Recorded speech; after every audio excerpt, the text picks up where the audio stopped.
La estrella del sur, perteneciente a la novela de Julio Verne. Capítulo 11. La estrella del sur. La noticia del regreso de Jacobus van der Gaart se extendió rápidamente, por lo que una multitud de visitantes afluyó muy pronto a la granja para contemplar la maravilla del coche. Enseguida se supo también que el diamante pertenecía a Miss Watkins y que su padre, más que ella misma, era el verdadero dueño. De ahí la sobreexcitación de la curiosidad pública a propósito de aquel diamante, obra del hombre y no de la naturaleza. Hay que hacer observar aquí que aún no se había comenzado a divulgar nada acerca del origen artificial del diamante en cuestión. De una parte, los mineros del Griqualand no hubiesen sido lo bastante imprudentes como para propalar un secreto que podía provocar su ruina inmediata. De otra, Cyprien, no queriendo dejar nada al azar, había mantenido silencio al respecto y estaba decidido a no mandar su memoria relativa a la estrella del sur antes de haber controlado su éxito con una segunda experiencia. Lo que había hecho una primera vez, quería estar seguro de poder hacerlo una segunda. La curiosidad pública, pues, estaba extremadamente sobreexcitada y John Watkins se vio en la necesidad de satisfacerla, tanto más cuanto que le halagaba la vanidad. Así que colocó la estrella del sur sobre un ligero lecho de algodón en lo alto de una pequeña columna de mármol blanco que se levantaba en el centro de la chimenea de su sala, y todo el día se mantuvo de guardia sentado en su sillón vigilando la incomparable joya y mostrándola al público.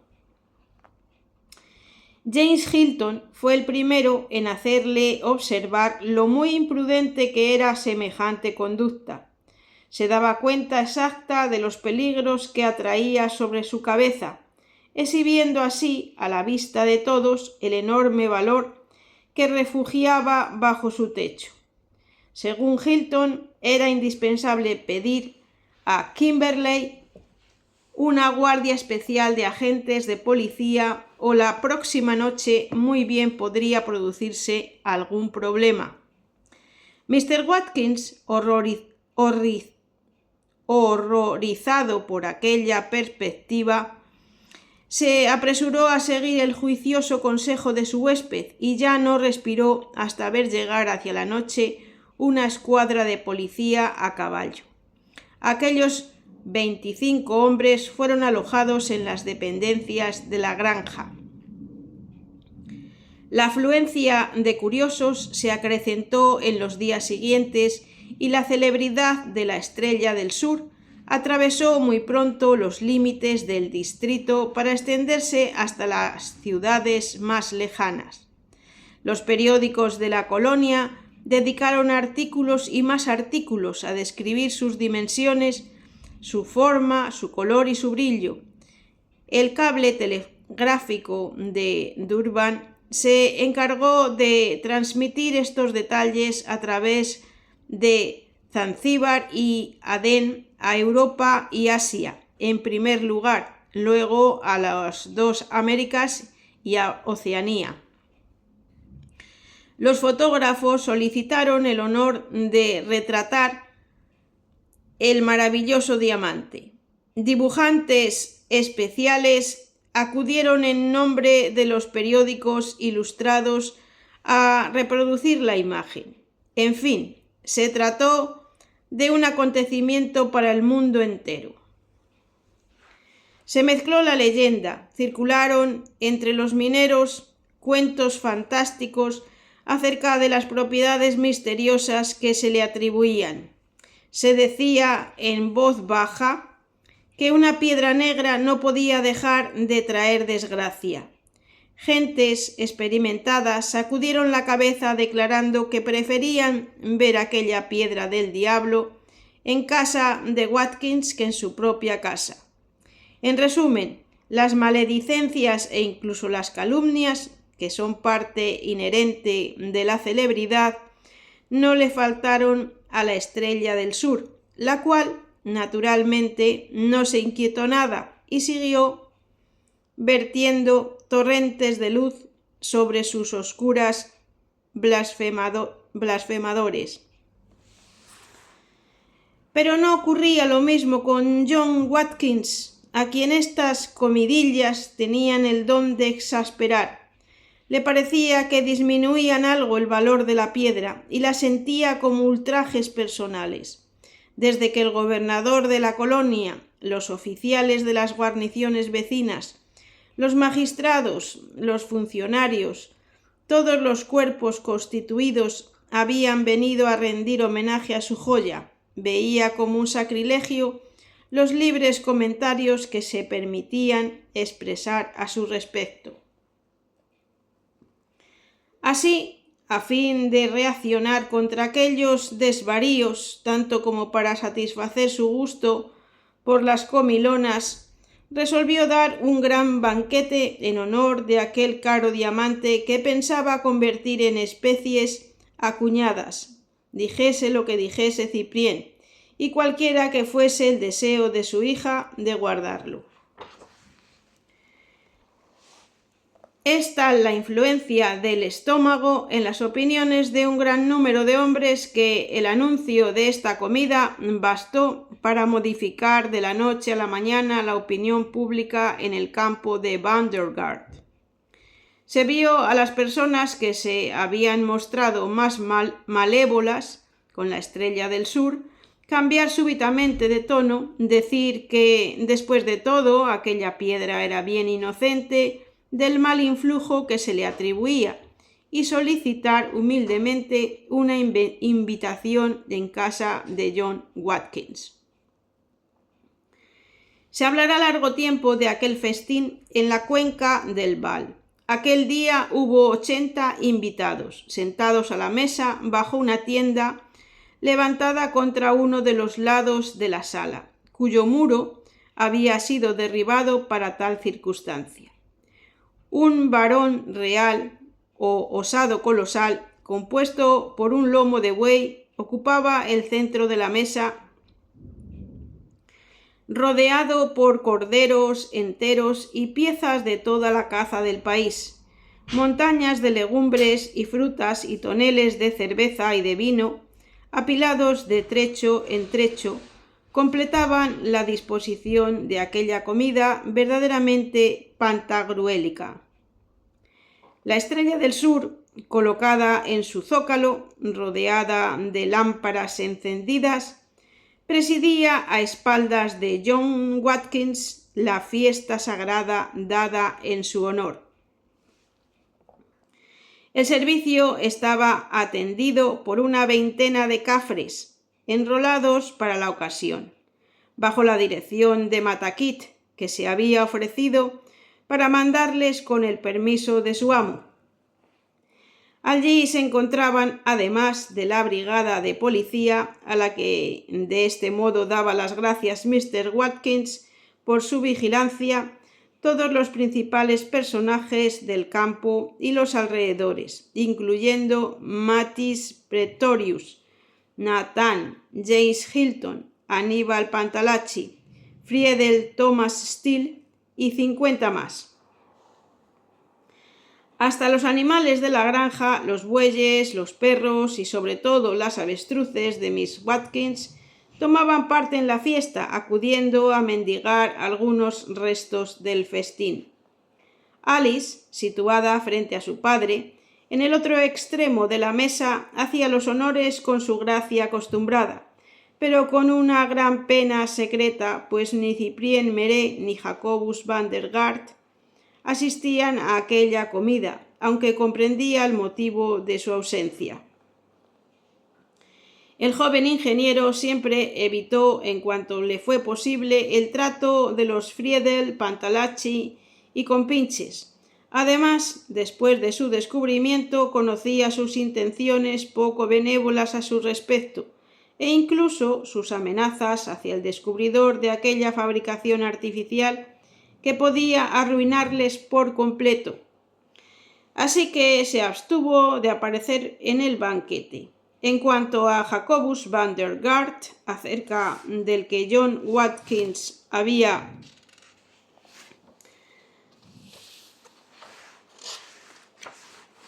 ordenado hacer rápidas gestiones para intentar una reconciliación, había rechazado con altivez todas estas tentativas. El banquete tocaba a su fin. Había transcurrido en el más absoluto orden, ya que la presencia de Miss Watkins impuso el suficiente decoro a los más rudos convidados.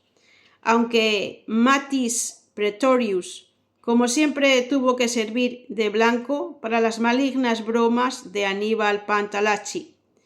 Este hacía pasar al infortunado Boer los comentarios más sorprendentes. Se iban a disparar fuegos artificiales debajo de la mesa. No se esperaba más que la retirada de Miss Watkins para condenar al hombre más gordo de la reunión a beber, trago tras trago, 12 botellas de ginebra. La cuestión era rematar la fiesta con un gran pugilato y un combate general a tiros de revólver. Pero fue interrumpido por John Watkins, quien en su calidad de anfitrión acababa de golpear sobre la mesa con el mango de su cuchillo para anunciar los brindis tradicionales. Se hizo el silencio. El anfitrión, irguiéndose en toda su estatura, apoyó sus 2 pulgares en el borde del mantel y comenzó su discurso con voz un poco indecisa para las libaciones demasiado numerosas. Por las libaciones demasiado numerosas. Afirmó que aquel día quedaría como el gran recuerdo de su vida de minero y de colono. Después de haber pasado por las pruebas que hubo de sufrir en su juventud, el verse ahora en aquel rico país de Griqualand, rodeado de 80 amigos reunidos para festejar el mayor diamante del mundo, era una de esas alegrías que no se olvidan. Cierto que mañana uno de los honorables compañeros que le rodeaban podía encontrar una piedra mayor todavía.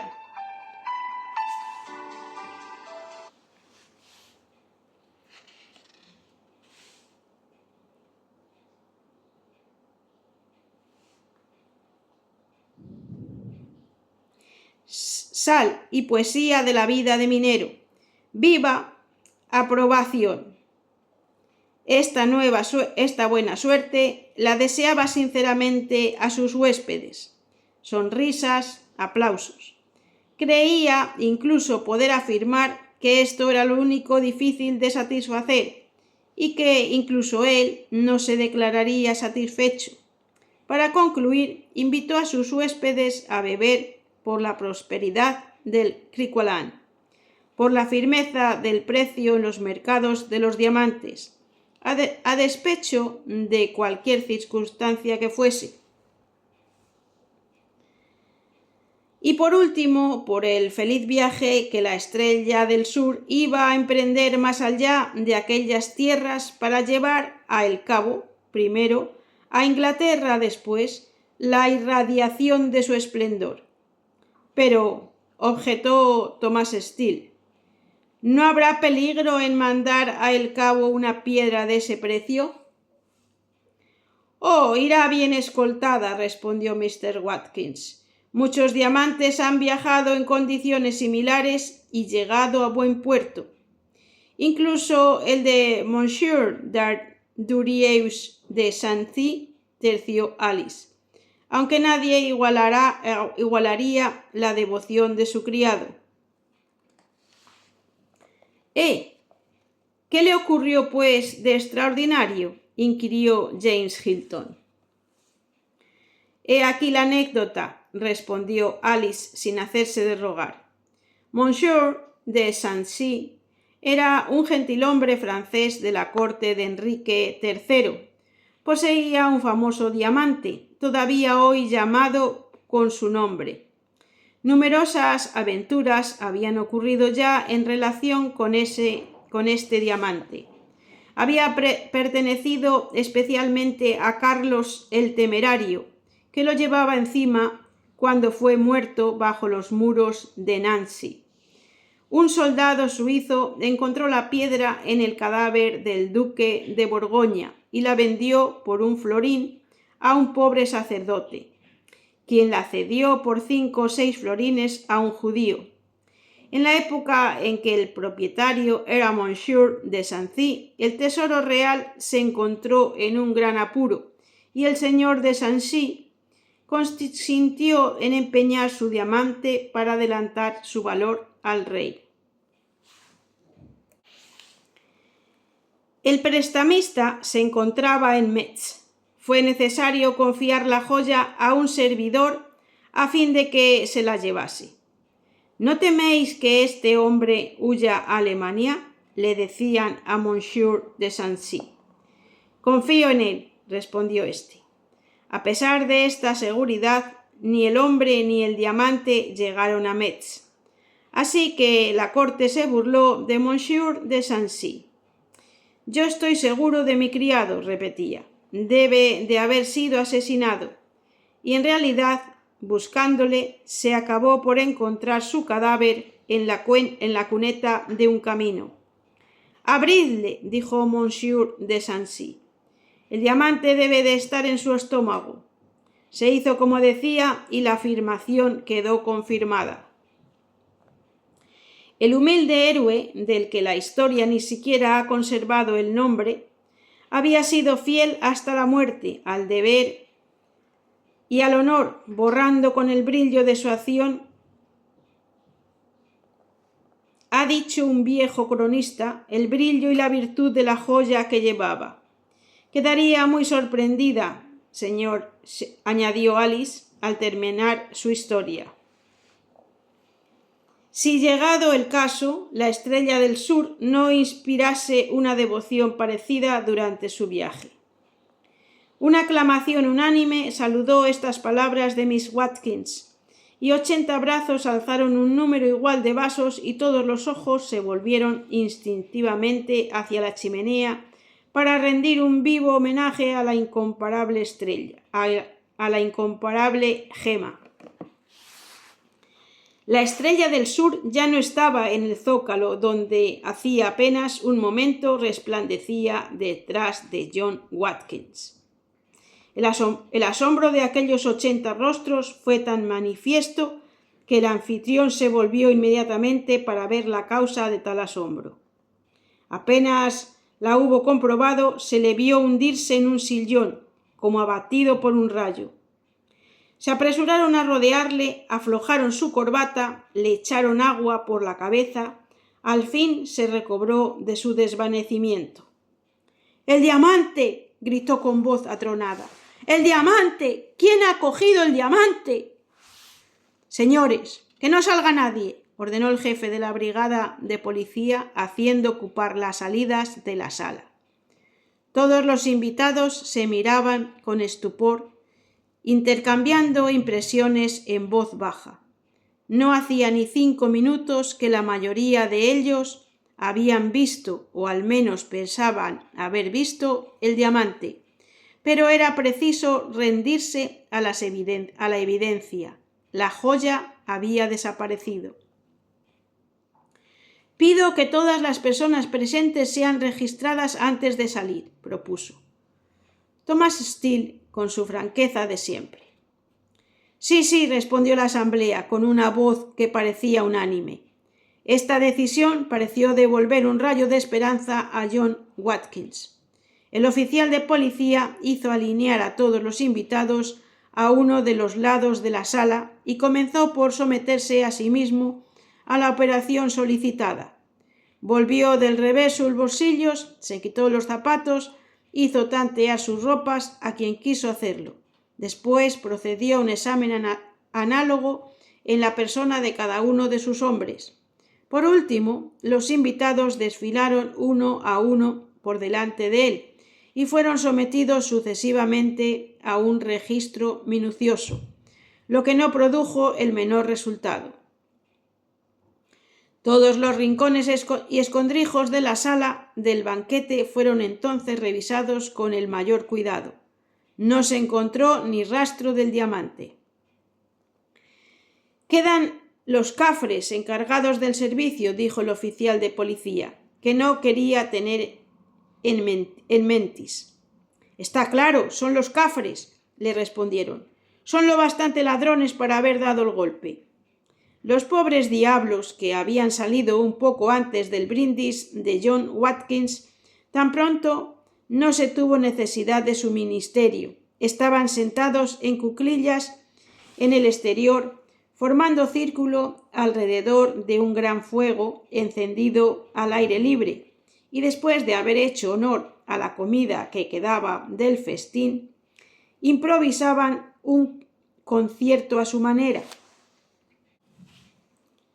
al estilo de la cafrería. Guitarras formadas con una calabaza, flautas en las que se soplaba por la nariz y tantanes sonoros de todas las variedades.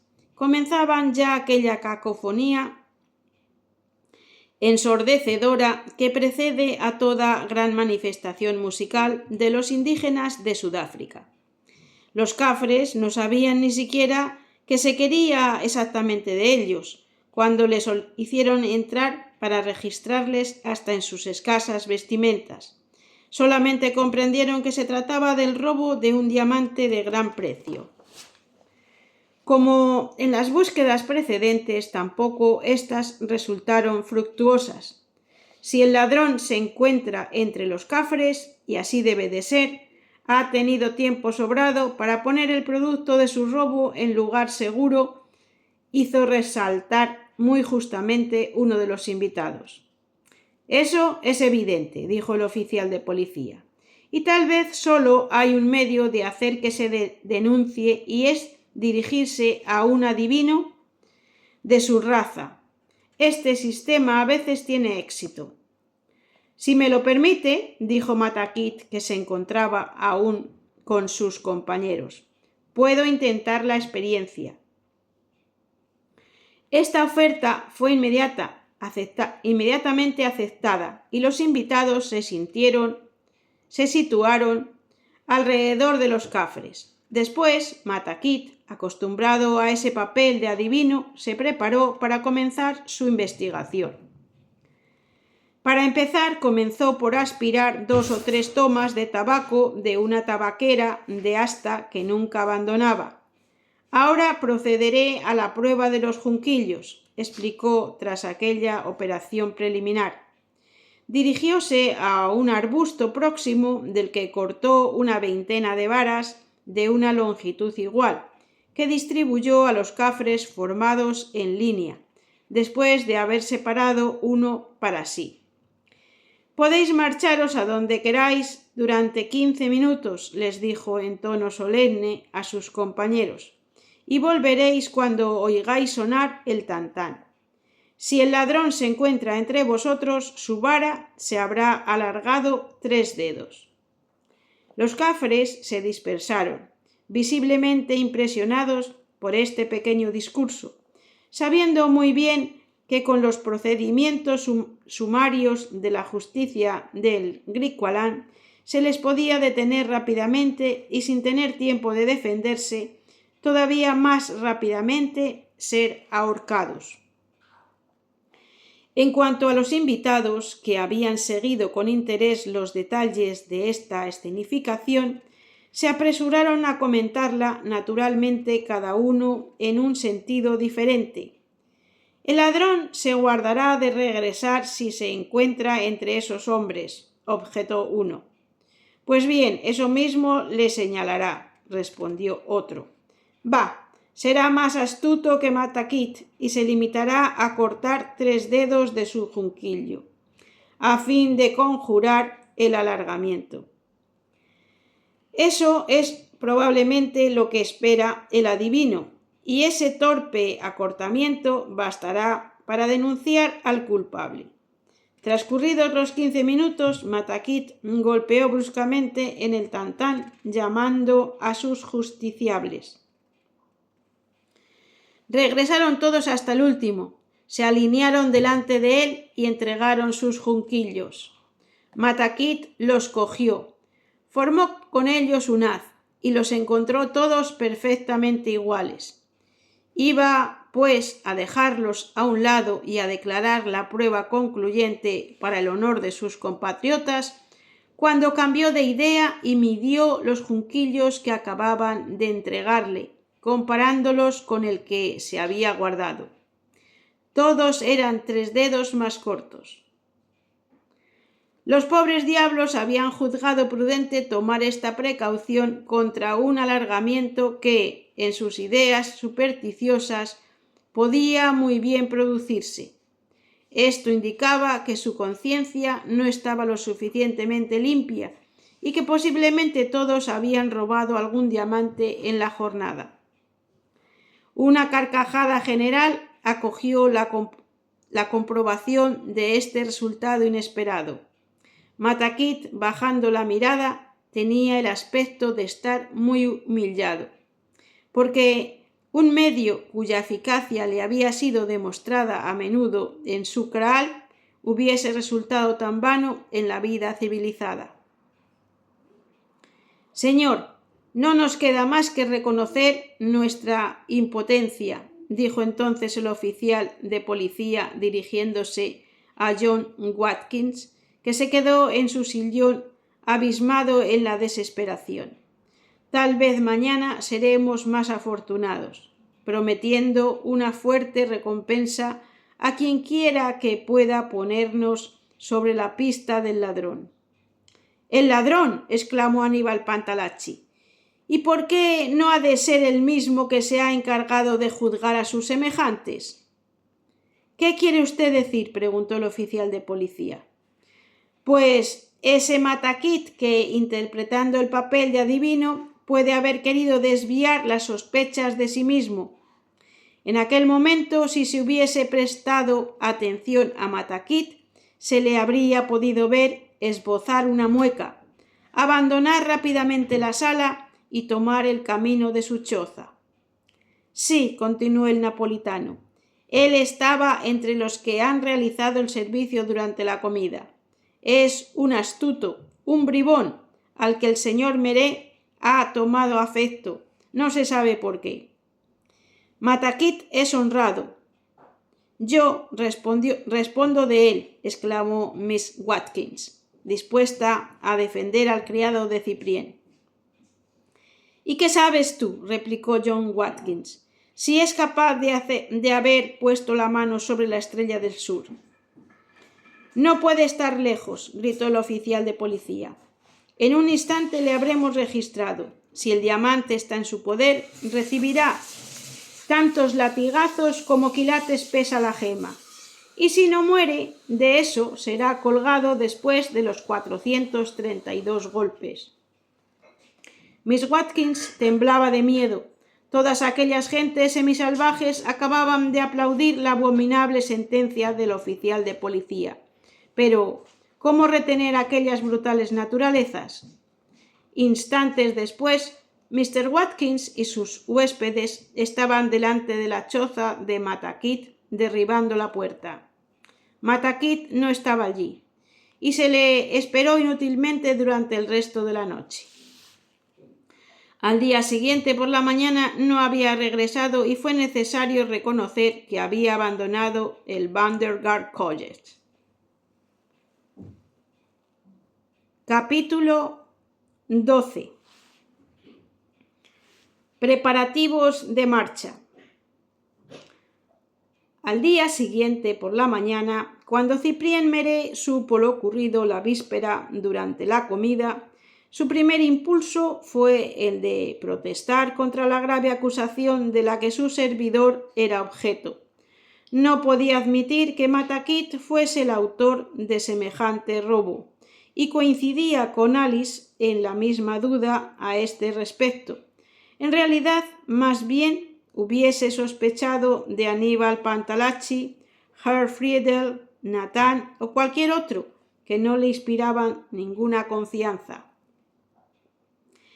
Era poco probable, sin embargo, que un europeo se hubiese hecho culpable de este crimen.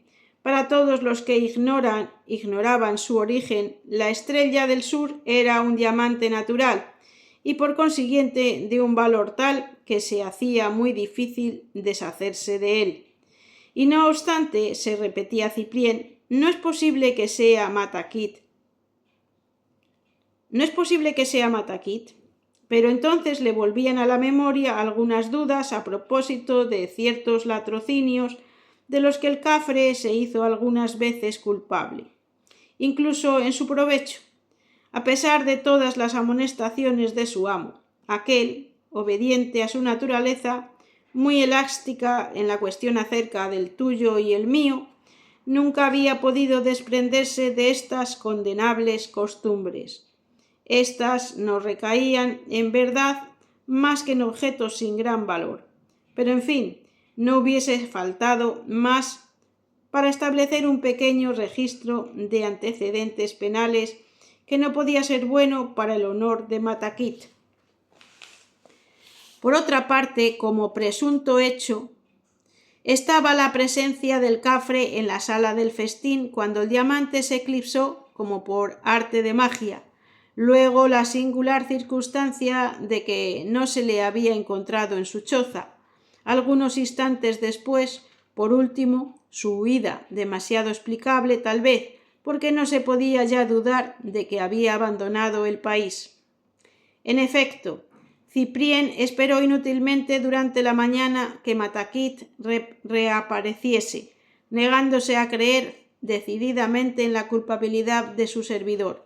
Pero el servidor no regresó. Se pudo incluso comprobar que la bolsa que contenía sus ahorros, algunos objetos y útiles necesarios a un hombre que va a lanzarse a través de las regiones casi desérticas del África austral, habían desaparecido de la choza. La duda ya no era posible. Hacia las 10, el joven ingeniero, acaso mucho más entristecido por la conducta de Matakit que por la pérdida del diamante, se dirigió a la granja de John Watkins. Allí encontró reunidos al granjero, a Aníbal Pantalacci, James Hilton y Friedel. En el momento en que se presentó, Alice entraba también en la sala donde su padre y sus 3 asiduos discutían con grandes voces sobre el partido a tomar para recuperar el diamante robado. «¡Que se persiga a ese Matakit!», gritaba John Watkins, con el colmo de del furor. «¡Que le prenda! ¡Que se le prenda! Y si el diamante no está en su poder, que le abran el vientre para ver si lo ha tragado. Ah, hija mía, hiciste bien contándonos ayer esta historia». «Pero», dijo Cyprien en tono divertido, que no gustó nada al granjero, «para tragarse una piedra de ese tamaño haría falta que Matakit tuviese el estómago de un avestruz». «¿Es que el estómago de un cafre no es capaz de todo, señor Meret?», respondió John Watkins. «Si a usted le parece conveniente reírse en este momento y a este propósito». «No me río, señor Watkins», respondió muy seriamente Cyprien, «pero sí lamento la pérdida de ese diamante. Es únicamente porque usted me permitió ofrecérselo a la señorita Alice». «Y le estoy reconocido, señor Cyprien», añadió Miss Watkins, «como si aún lo tuviera en mi poder». «Así funciona el cerebro de las mujeres», exclamó el granjero, «tan reconocida como si lo tuviera en su poder, ese diamante que no tiene igual en el mundo». «En verdad que no es exactamente lo mismo», hizo observar James Hilton. «Oh, en absoluto», añadió Friedel. Al contrario, sí es lo mismo, respondió Ciprién, teniendo en cuenta que si he fabricado ese diamante sabré fabricar otro. Oh, señor ingeniero, dijo Aníbal Pantalacci, en un tono que encerraba grandes amenazas con respecto al joven. Creo que haría usted bien no amenazando de nuevo su experiencia, no comenzando de nuevo su experiencia, en interés del Griqualand y también en el suyo.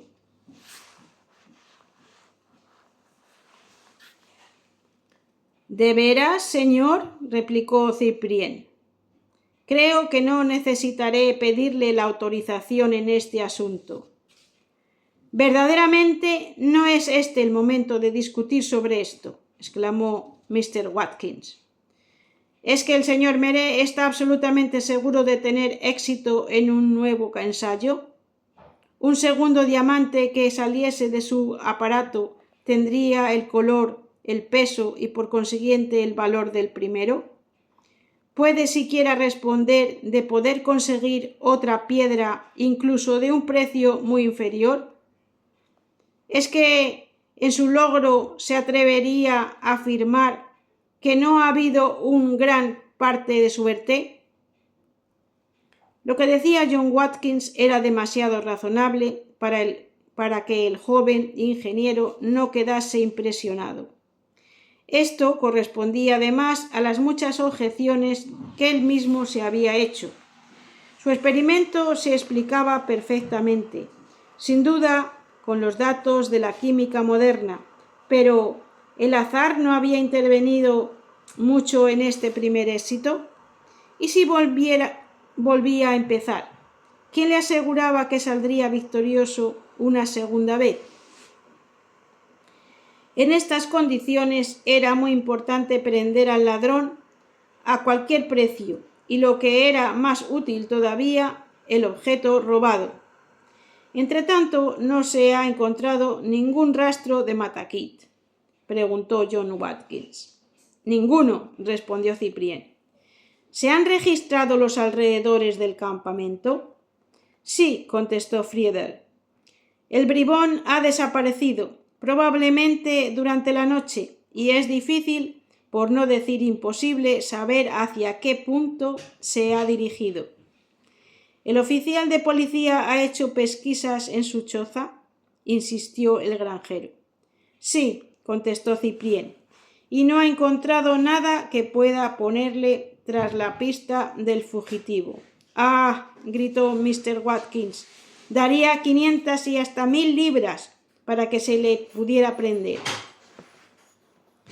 Lo comprendo, señor Watkins, dijo Aníbal Pantalacci, pero mucho me temo que no atraparemos jamás ni a su diamante ni al ladrón. ¿Por qué?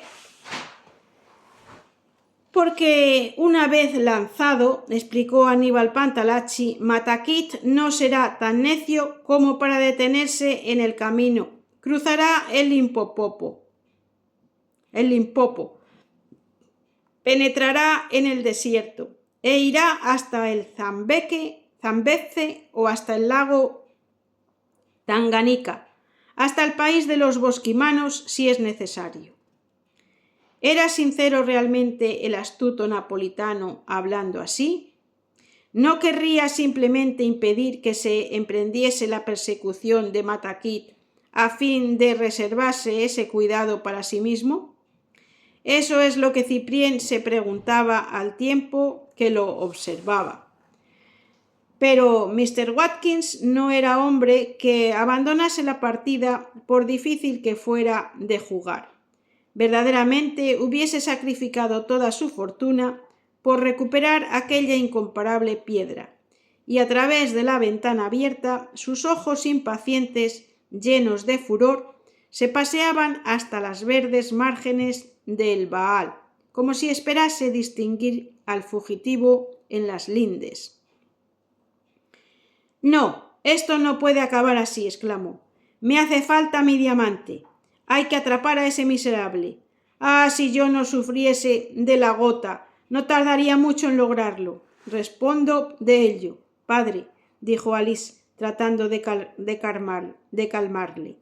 «Veamos, ¿Quién se encargará?, exclamó lanzando una mirada a su alrededor. ¿Quién quiere emprender la persecución del cafre? La recompensa será buena, doy mi palabra. Y como nadie dijese una palabra, continuó. Fíjense, señores, son ustedes 4 jóvenes que ambicionan la mano de mi hija. Pues bien, tráiganme a ese hombre con mi diamante, ahora decía mi diamante, y a fe de Watkins, mi hija será para quien me lo traiga. Aceptado, gritó James Hilton. Conforme, declaró Friedel. ¿Quién no querría tratar de ganar un premio tan precioso?, murmuró Aníbal Pantalacci, esbozando una pálida sonrisa. Alice, ruborizada, profundamente humillada al verse convertida en la postura de semejante partida y en presencia del joven ingeniero, intentaba inútilmente ocultar su confusión. Miss Watkins, le dijo Cyprien a media voz, inclinándose respetuosamente ante ella. Yo me pondría desde luego en fila, mas ¿puedo hacerlo sin su permiso? Usted lo tiene, con mis mejores deseos, señor Cyprien, contestó ella vivamente. Entonces estoy dispuesto a ir al fin del mundo, decidió Cyprien volviéndose hacia John Watkins. A fe mía que no va a estar usted muy desencaminado, dijo Aníbal Pantalacci. Creo que Matakit nos hará recorrer un largo camino. Al ritmo que ha debido correr, mañana estará en Potchefstroom y habrá ganado el país alto, antes incluso de que hayamos abandonado nuestras casas. ¿Y quién nos impide partir hoy, ahora mismo?, preguntó Cyprien.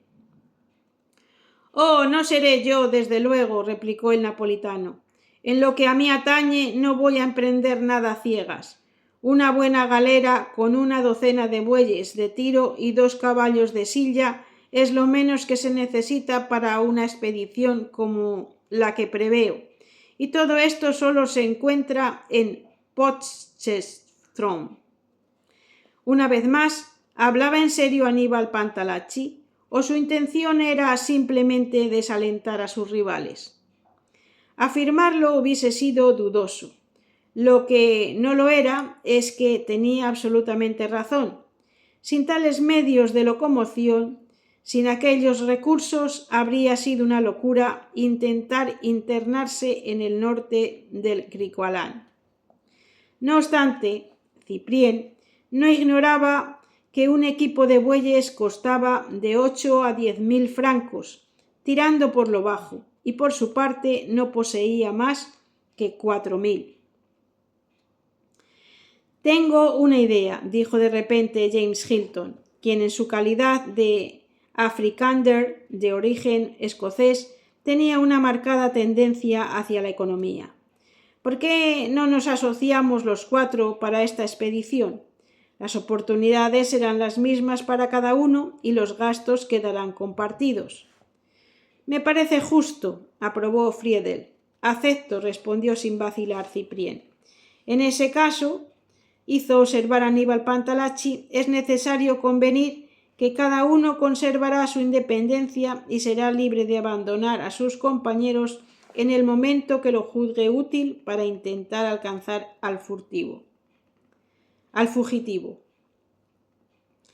De acuerdo, accedió James Hilton. Nos asociaremos para la compra de la galera, los bueyes y las provisiones, pero cada uno de nosotros podrá separarse cuando crea conveniente hacerlo, y tanto mejor para el primero que alcance la meta. Convenido, respondieron Cyprien, Aníbal Pantalacci y Friedel a la vez. ¿Cuándo partirán?, preguntó John Watkins, al que esta combinación cuadruplicaba las probabilidades que podía tener de recobrar su diamante. Mañana, en la diligencia de Potchefstroom, contestó Friedel. No podemos pensar en llegar antes que ella. De acuerdo. Entretanto, Alice había llevado a Ciprién a una parte y le preguntaba si creía verdaderamente que Matakit pudiese ser el autor de un robo semejante. Miss Watkins, le contestó el joven ingeniero, me veo obligado a confesar que todas las presunciones están en su contra, puesto que ha emprendido la huida, pero lo que me parece cierto es que ese Aníbal Pantalacci tiene todo el aire de un señor que tal vez podría hablar largo y tendido acerca de la desaparición del diamante. ¡Qué cara de patibulario! ¡Y qué sucio! ¿Y qué brillante socio he tomado yo? Vale mucho más, después de todo, tenerle a mano y poder vigilar sus movimientos que dejarle actuar separadamente y a su gusto. Los 4 pretendientes se despidieron pronto de John Watkins y de su hija. Como era natural, en parecidas circunstancias, las despedidas fueron breves y se limitaron a un cambio de apretones de manos. ¿Qué hubieran podido decirse aquellos rivales que partían juntos deseando mandarse mutuamente al diablo? Al regreso a su casa, Ciprién encontró a Lee y Bardick. Este joven cafre, desde que lo había tomado a su servicio, se había mostrado siempre muy activo y celoso. El chino y él estaban charlando en el umbral de la puerta. El joven ingeniero les anunció que iba a partir en compañía de Friedel, James Hilton y Aníbal Pantalacci para emprender la persecución de Matakit. Los dos intercambiaron entonces una mirada, una sola. Padrecito, dijo Lee, haciéndose portavoz de ambos, llévanos contigo, te lo suplicamos encarecidamente. ¿Llevaros conmigo? ¿Y para qué, si puede saberse? Para preparar tu café y tus comidas, dijo Bardick. Para lavar tu ropa, añadió Lee, y para impedir que los malvados te hagan daño. Continuaron juntos como si se hubieran puesto de acuerdo. Ciprién les dirigió una mirada agradecida. Sea, accedió. Os llevo a los dos, puesto que así lo queréis. Dicho esto, fue a despedirse del viejo Jacobus van der Gaart, quien, sin aprobar ni desaprobar el que Ciprién se juntase a aquella expedición, le estrechó cordialmente la mano y les deseó buen viaje. Al día siguiente por la mañana, cuando se dirigió, seguido de sus 2 fieles, hacia el campamento de Van der Gaart para tomar allí la diligencia de Potserfront, el joven ingeniero